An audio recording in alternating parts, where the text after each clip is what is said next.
Hello दोस्तों, एक बार फिर मैं आप लोगों का स्वागत करता हूं अपने YouTube चैनल टारगेट विद दीप में। और आज हम लोग पढ़ने जा रहे हैं जो है संख्या और संख्यात्मक पद्धति, नंबर एंड नंबर सिस्टम। ये जो है हमारा वनडे एग्जाम में बहुत इंपॉर्टेंट होने वाला है। टेट हो गया, सुपर टेट हो गया, CGL हो गया, SSC हो गया, पुलिस का हो गया, सब में काम देगा। स्पेशली नवोदय और पॉलिटेक्निक में भी बहुत अच्छे से ये जो है काम देने वाला है। तो बहुत बढ़िया से वीडियो देखिएगा आप लोग। शुरू करते हैं हम लोग जो है आसानी के साथ। देखते हैं कि इतनी सरल भाषा में आप लोगों को मैं संख्या पद्धति सिखा सकता हूँ, सिखाने का प्रयास करूँगा। और आइए पढ़ते हैं हम लोग जो है इसको एक बार। संख्या और संख्यात्मक पद्धति, जैसा कि आप लोग देख ही रहे हैं, जो है मैथ का ये पहला चैप्टर होता है। कोई भी चीज़ अगर हम लोग मैथ में पढ़ने जाते हैं कुछ भी, तो इसमें ये पहला चैप्टर होता है नंबर एंड नंबर सिस्टम। तो आज हम संख्याओं के बारे में सीखेंगे। संख्याएं मतलब होती कितनी प्रकार की होती हैं, कौन कौन सी होती हैं, सबकी क्या क्या जो विशेषताएं होती हैं। तो आते हैं हम लोग संख्या। तो ये नंबर क्या होता है, हम लोग पढ़ने जा रहे हैं अगर संख्या, तो ये नंबर होता क्या चीज़ है, क्या होता है? कुछ नहीं। पूरे वर्ल्ड में, ब्रह्मांड में कोई भी चीज़ जिसको हम लोग लिख सकते हैं वही हम क्या कहलाती है, नंबर कहलाती है। संख्या जो है जिसको हम लोग लिख सकते हैं, लेकिन अंतर्राष्ट्रीय संख्या पद्धति में 0 से लेकर के 1, 2, 3, 4, 5, 6, 7, 8 और 9, इसी को हम लोग जो है प्रारंभिक संख्या मानते हैं। क्योंकि जो भी नंबर बनता है इन्हीं 10 जो है संख्याओं से मिलकर के वो कोई भी जो है बड़ी से बड़ी संख्या का निर्माण होता है। यानी कि 0 से लेकर के 9 तक की जो है हमारी अंतर्राष्ट्रीय पद्धति में संख्या कहा गया है, या संख्या उसको हम लोग मान सकते हैं। ये हमारी हो गई है संख्या। अब संख्या जो होती है ना, उसके जो है मतलब बहुत सारे प्रकार हैं पूरे वर्ल्ड में। इसके बहुत सारे प्रकार हैं। जैसे हमारी है प्राकृतिक संख्या, पूर्ण संख्या, सम संख्या, विषम संख्या, अभाज्य है, अभाज्य है, सअभाज्य है। ये हम लोगों का जो है थ्योरी क्लास चलने वाली है। मतलब हम लोग जो है इसमें कुछ ज़्यादा क्वेश्चन नहीं डिस्कस करेंगे। हाँ, एकदम समझेंगे कैसे हम लोग जो है नंबर सिस्टम को, संख्या पद्धति को हम लोग पढ़ सकते हैं, रीड कर सकते हैं, और आने वाले प्रतियोगी परीक्षाओं में हम जो है सफलता हासिल कर सकते हैं। तो देखते हैं संख्या का जो है एक भाग होता है, क्या होता है हमारी प्राकृतिक संख्या। प्राकृतिक संख्या भाई, इसको हम लोग क्या बोलते हैं, नेचुरल नंबर। इसको बोलते हैं हम लोग नंबर, इंग्लिश में नंबर बोलते हैं संख्या को। इसको क्या बोलते हैं हम लोग, नेचुरल नंबर। नेचुरल नंबर, क्योंकि इसका हम लोगों को ज़्यादा प्रभाव नहीं पड़ेगा, क्योंकि प्राकृतिक संख्या, नेचुरल नंबर सभी लोग कुछ न कहीं सब पढ़ लिए होंगे पहले से ही। तो प्राकृतिक संख्या ऐसी संख्या होती है जिसको हम 1 से लेकर अनंत तक लिख सकते हैं, वही क्या होती है हमारी प्राकृतिक संख्या। जैसे देखते हैं क्या होती है प्राकृतिक संख्या। 1, 2, 3, 4, 5 डॉट डॉट डॉट डॉट कहाँ चली जाएगी, अनंत तक। यानी 1 से लेकर के अनंत तक, अनगिनत, जहाँ तक हम काउंट नहीं कर सकते, गिन नहीं सकते, उसी को हम लोग बोलते हैं जो है प्राकृतिक संख्या। उसका अगला वाला पार्ट है, हम क्या बोलते हैं उसको, पूर्ण, इंग्लिश में बोलते हैं होल नंबर्स। इसकी जो परिभाषा है, डिफिनीशन है, उसको हम लोग बोलते हैं कि पूरे ब्रह्मांड में जिस नंबर को हम लोग 0 से लेकर अनंत तक काउंट कर सकते हैं, गिन सकते हैं, उसको कहते हैं हम लोग पूर्ण संख्या। इसका मतलब ये हुआ कि प्राकृतिक और पूर्ण में डिफरेंस आसानी से हम लोग जो है अचीव कर लिए, पा गए। इसको 1 से लिखते थे, इसको हम लोग क्या लिखेंगे, 0 से। 0 से स्टार्ट करेंगे और कहाँ तक जाएंगे, अनंत तक चले जाएंगे। 0, 1, 2, 3, 4, 5 डॉट डॉट डॉट, वही चली जाएगी हम जो है इनफाइनाइट तक। अब हम लोगों के पास आ गया है अगला नंबर, सम संख्या। सम संख्या को हम लोग बोलते हैं इंग्लिश में इवन नंबर, यानी ऐसा नंबर जो पूरे ब्रह्मांड में स्थापित हो, लेकिन उसको हम लोग क्या करें, 2 से कट कर दें। कोई भी नंबर ऐसा हो जिसको हम लोग जो है 2 से क्या कर दें, विभाजित कर दें, 2 से विभाजित कर दें, कट कर दें, वही क्या कहलाती है, हमारी सम संख्या, इवन नंबर। जैसे हो गया हमारा 2 हो गया, 4 हो गया, 10 हो गया, 12 हो गया, 102 हो गया, 1000 हो गया, इसको बोलेंगे हम लोग जो है सम संख्या। यानी कि ऐसा नंबर जो है 2 का मल्टीपल हो, या जिसको हम लोग 2 से विभाजित कर दें, उसी को हम लोग बोल देंगे सम संख्या। आशा करता हूँ आप लोगों को आसानी के साथ ये समझ में आ रही होंगी मेरी बातें। बहुत आसान है, बहुत आसान है। तो अगला हम लोगों का है विषम संख्या। सम संख्या का जस्ट उल्टा ही क्या होता है, विषम संख्या। जब मैंने बोल दिया कि आपको सम संख्या का जस्ट उल्टा होता है, क्या होता है, विषम संख्या होता है। इसका मतलब क्या, सम संख्या 2 से विभाजित हो रही थी, कट रही थी, इसका मतलब जो विषम संख्या होगी वो 2 से विभाजित नहीं होगी, यानी कि वो 2 से कटेगी नहीं। तो चलते हैं, जो 2 से ना कटे, इसका जो है परिभाषा क्या होती है कि जो 2 से ना कटे, जो 2 से ना कटे। जैसे 1 हो गया, 3 हो गया, 5 हो गया, 7 हो गया, 9 हो गया, 11 हो गया, dot dot dot dot infinite. जो 2 से ना कटे उसको हम लोग बोलेंगे जो है विषम संख्या, और जो 2 से कट जाएगी उसको बोलेंगे सम संख्या। अगला हम लोगों का आ गया है यहीं पे अभाज्य संख्या। अभाज्य संख्या, इसी को बोलते हैं हम लोग प्राइम नंबर, इसी को बोलते हैं प्राइम नंबर। यानी कि इसका मतलब ये हुआ कि ऐसा नंबर जो किसी भी नंबर से ना कटे। पूरे ब्रह्मांड में कोई ऐसा नंबर उठा ले जो किसी भी नंबर से ना कटे, उसी को हम लोग क्या बोलेंगे, अभाज्य संख्या। इसका मतलब ये है जो किसी भी नंबर से ना कटे। अब किसी भी नंबर से ना कटे का मतलब क्या हुआ कि कोई भी नंबर ऐसा हो वो अभाज्य संख्या कहलाएगी जब तक वह किसी नंबर से डिवाइड ना हो जाए। जैसे हम लोग ले लिए हैं 3 ले लिए, 3 किसी नंबर से कटेगा, कभी नहीं कटेगा। हम ले लिए 5 ले लिए, ये भी नहीं कटेगा। 7 ले लिए, ये भी नहीं कटेगा। और अभाज्य संख्या का एक और डिफिनेशन होता है कि जिसका फैक्टर या तो वो खुद होगा या तो 1 होगा, यानी कि वो 1 से कटेगा या अपने आप स्वयं से कटेगा।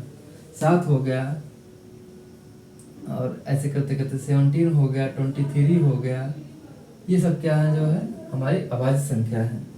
हाँ, अब आ गए हम लोग कहाँ पे, चलते चलते चले आ रहे हैं हम लोग भाज्य संख्या पे पहुंच गए।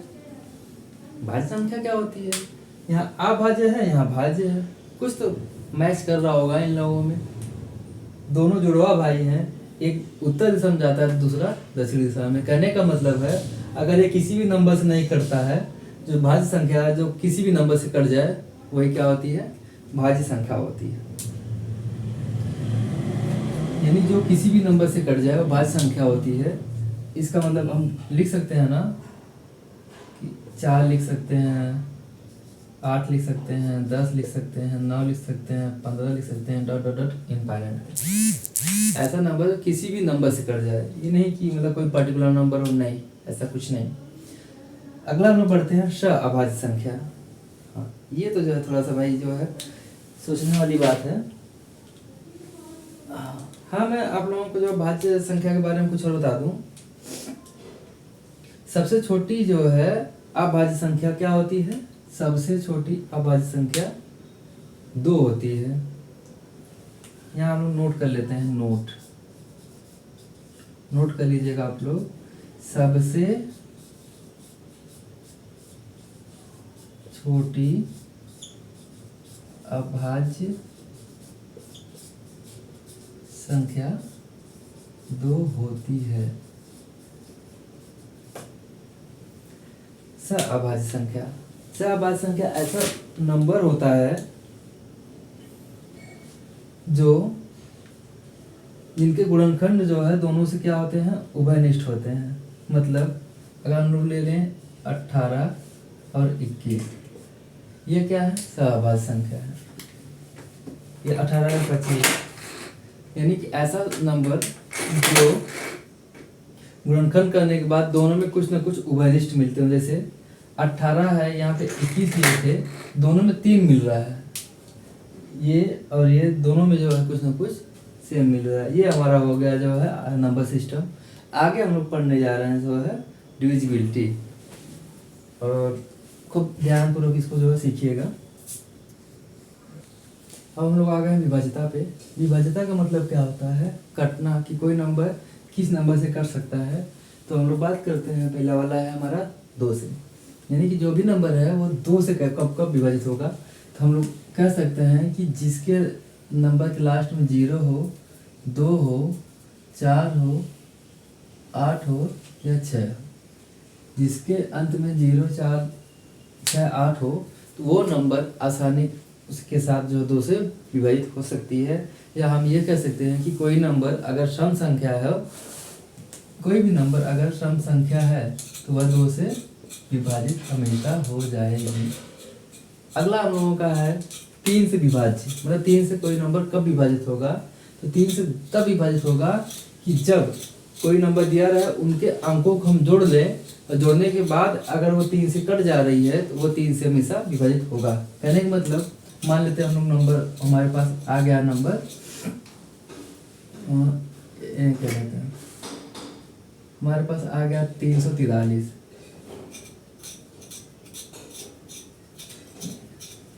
हमारे पास मान लीजिए नंबर आ गया है 63। इन दोनों अंकों को जब जोड़ेंगे हम लोग, 6 + 3 करेंगे तो कितना हो जाएगा? 9। अगर 3 से भाग देंगे तो एक 3 से कट जा रहा है। इसका मतलब ये हुआ कि जो भी नंबर दिया रहा है उसके अंकों का अगर हम लोग ऐड कर लेंगे, ऐड करने के बाद क्या होगा कि वो नंबर अगर कट जा रहा है 3 से, तो इसका मतलब वो 3 से क्या हो जाएगा? हमेशा कट जाएगा। 4 से विभाज्य के लिए क्या करते हैं कि कोई नंबर मान लीजिए कितनी बड़ी दे दी गई है, जैसे दे दी गई है 116। ये 4 से विभाज्य तब होगी जब इसके अंत से 2 अंक का जो है नंबर जो रहेगा वो हमेशा 4 से क्या हो जाएगा? विभाज्य रहेगा। तब जाकर के ये 4 से हमेशा कोई नंबर विभाजित होगा। कहने का मतलब है कोई भी नंबर अगर हम लोग ले लें, वो उसके लास्ट का जैसे 216, ये अगर जो है 16 है लास्ट में, ये 4 से कट जा रहा है, इसका मतलब ये 216 जो है वो हमेशा क्या होगा? 4 से कटता ही रहेगा। 5 की बात कर लें, जिनके अंत में 0 और 5 आ जाए, वह हमेशा जो है 5 से विभाजित रहेगा, हमेशा 5 से कटेगा, वो मल्टीपल होगा हमेशा। 6 की बात कर लें, जो संख्या 2 और 3 से एक साथ कटेगी, वह 6 से भी कटेगी। एक साथ कटेगी, वह 6 से भी कटेगी।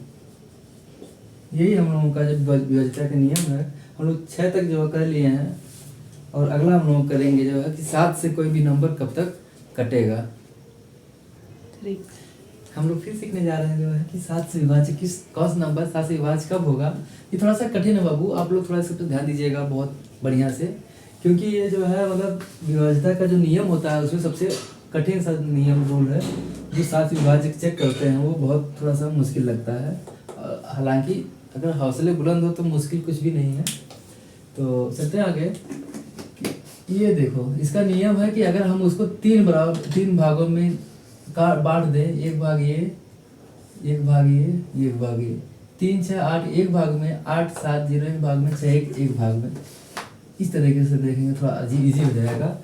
नियम है कि अगर बांटने के बाद जो सम और विषम संख्याओं को आपस में जोड़ने के बाद फिर उनका क्या करते हैं, आपस में अंतर निकाल लेते हैं। जैसे ये क्या हो गया, सम, ये विषम हो गया, ये सम हो गया, ये विषम हो गया, तो सम को अलग जोड़ेंगे, विषम को अलग जोड़ेंगे। जैसे 870 हो गया माइनस 368 प्लस 61 कर लेंगे, तो जो इसका आंसर रहेगा अगर वो 7 से विभाजित है, जैसे 870 माइनस ये जोड़ने के बाद 9 हो जाएगा, 6 से 12 हो जाएगा, ये 4, 429 हो गया।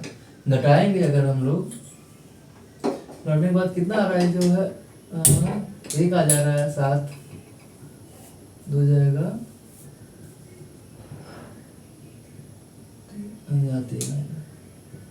4, 441, 7 से कटता है। इसका मतलब ये जो नंबर है ये हमें जो है आसानी के साथ ये 7 से कट जाएगा। एक बार इसको फिर ध्यान देना सभी लोग कि अगर ये जो है 3 भागों में बांट देते 3 नंबर लेकर के, 1 भाग, 2 भाग, 3 भाग, पहला, दूसरा, तीसरा, यानी पहला और तीसरा को आपस में जोड़ेंगे।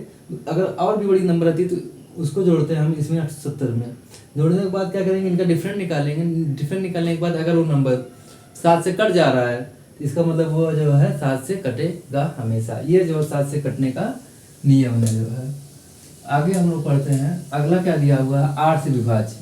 अब 8 से विभाज्य के लिए जो है कुछ नहीं है, इसमें कह रहा है कि अंतिम 3 अंक, कोई नंबर दिया गया रहे, अगर उसका अंतिम 3 अंक 8 से विभाजित है,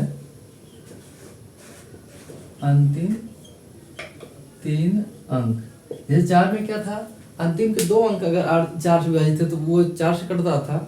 अगर यहाँ पे अंतिम 3 अंक विभाजित है तो वो क्या हो जाएगा, हमेशा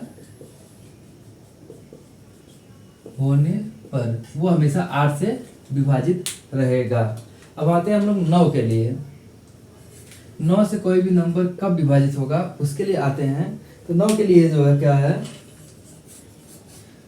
कि कोई नंबर दे दिया गया है 11 है, अगर वो उनको जैसे 3 में था, 3 से करता था सब नंबर को, डिजिट को ऐड करने के बाद, अगर वही चीज़ 9 में कोई नंबर दे दिया गया रहे, अगर वह जो है 9 उनको ऐड करने के बाद, जैसे 729 ले लेते हैं, क्या करेंगे हम लोग, 7 + 2 + 9, 9 2 11 7 18, जोड़ने को 18 रहा है जो कि 9 से क्या हो जाएगा, कट जाएगा। इसका मतलब कि जो जितने भी उसमें पद रहेंगे, संख्या रहेंगे, सबको ऐड करने के बाद जो 9 से विभाजित होने वाली नंबर प्राप्त होगा वही जो है 9 से कटेगा।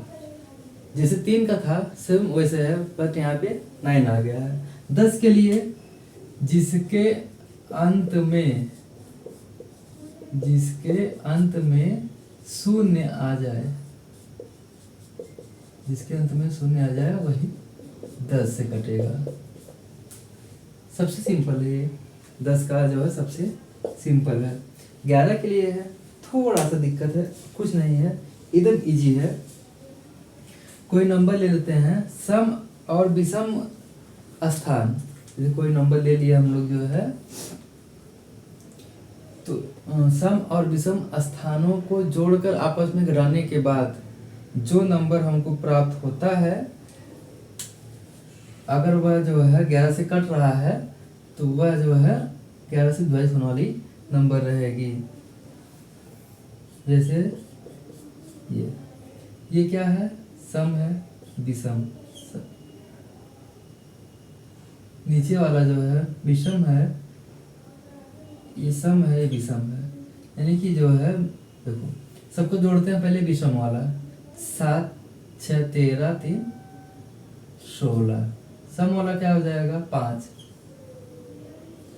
घटा देंगे 7 11 आ रहा है। यानी कि घटाने के बाद अगर ये 11 आ जा रहा है तो इसका मतलब कोई बड़ी से बड़ी भी नंबर रहेगी वह 11 हमेशा जो है मतलब 11 से कटेगी। नियम फिर से देख लेते हैं, सम स्थानों को क्या करेंगे, जोड़ लेंगे, फिर विषम स्थानों को जोड़ लेंगे, सम और विषम को जोड़ने के बाद आपस में उसको घटा देंगे। घटाने के बाद अगर वो 11 से विभाजित हो जा रहा है तो ये पूरी नंबर क्या हो जाएगी, 11 से विभाजित होगी। अगला हम लोग पढ़ेंगे थोड़ा सा रोमन अंक। हमारा जो है रोमन अंक का जो है थोड़ा सा बचा हुआ है, उसको कर लेंगे, ये चैप्टर समाप्त कर लेंगे, फिर हम लोग एग्जाम्पल्स करेंगे।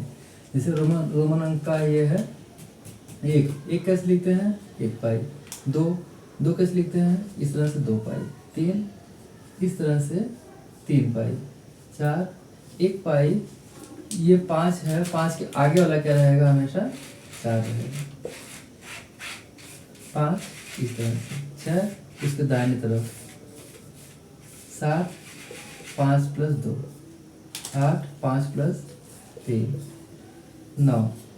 अब 10 इस तरह होता है तो 9 उसके आगे 1 लगा देंगे, ये हो जाएगा। यानी 1 2 3 ये हमारा जो है 10 से गिनती की दी गई है। अब देखो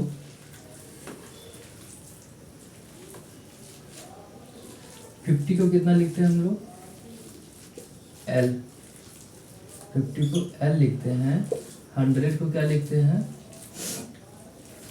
C लिखते हैं। 500 को क्या लिखते हैं, D लिखते हैं। और 1000 को क्या लिखते हैं, M लिखते हैं। ये हम लोगों का रोमन अंक है। मान लेते हैं अगर हम लोगों को लिखना है 12, तब क्या करेंगे हम लोग, 10 लिखेंगे। 10 के बाद कितना और ऐड कर रहे हैं, ये हमारा हो गया 12 हो। मान लेते हैं अगर हम लोगों को लिखना है कितना, 60 लिखना है, तो देखते हैं 50 के लिए क्या है, L है। अब उसमें कितना ऐड हुआ है, 10 किसको लिखते हैं, L ही है, ये हमारा 60 हो। मान लेते हैं हमारा 510 लिखना है हमको। 500 के लिए क्या D हो गया है, D लिखते हैं। अब उससे कितना ऐड हुआ है, 10 का मतलब ये x, dx हमारा 510 होता है जो है। और हम लोग जो है बाकी एक चीज़ और भूल गए, मतलब थोड़ा सा है कि अब इसके बाद जस्ट हम लोग अब चालू करने वाले हैं इसका एग्जाम्पल।